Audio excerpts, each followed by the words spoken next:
sommes à Troyes aujourd'hui pour la France des territoires. J'ai voulu mettre à l'honneur aujourd'hui les transports en zone rurale, les transports à la demande. Lorsque l'intercommunalité est passée de 19 à 81 communes, la crainte des territoires ruraux, évidemment, quand on passe dans une grande intercommunalité comme ça, c'était de se sentir délaissé. Et la volonté du maire a été que tous les villages soient desservis en matière de transport. Il y a une évolution du territoire et on essaie d'avoir une vision de la mobilité sur l'ensemble de ce territoire. Donc nous, en tant qu'opérateurs de transport urbain, on réfléchit aussi pour faire en sorte que les gens qui sont dans le rural puissent se connecter à ce réseau urbain. Et effectivement, le fait de partager, c'est l'occasion à la fois de faire un retour d'expérience, retour aussi des élus qui, au niveau national, donc réfléchissent à ce que l'on peut mettre en place. C'est de cette manière-là, en prenant ce temps d'échange et de discussion, qui nous permettra de pouvoir faire une série de propositions qui vont permettre d'alimenter notre projet politique. Moi je suis chef d'entreprise en transport levage manutention, donc il y a plusieurs problématiques. Ce sont donc déjà les 35 heures.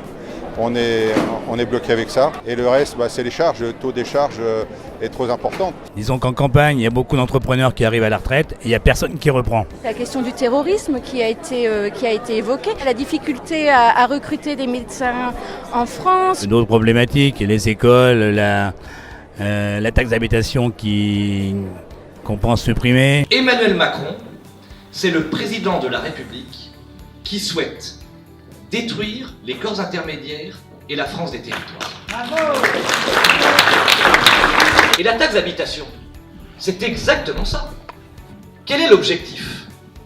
C'est de faire taire un principe constitutionnel fondamental qui est la liberté communale. La volonté du président de la République, c'est de faire taire le Parlement. C'est de faire taire les élus des territoires.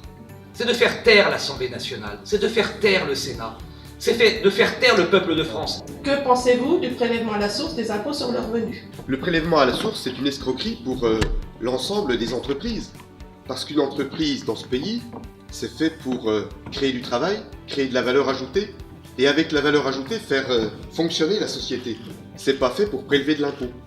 Et les estimations qu'on peut avoir, c'est entre 800 millions d'euros et 1 milliard de coûts pour l'entreprise, pour les entreprises, tout simplement parce qu'on a décidé de donner à des sociétés, à des entreprises, le soin de faire un travail qui était le travail normal, régalien de l'État. Notre famille politique, sur les questions d'autorité, sur les questions d'immigration, sur les questions d'unité territoriale, sur la question de la réconciliation de ces Français qu'aujourd'hui Emmanuel Macron divise.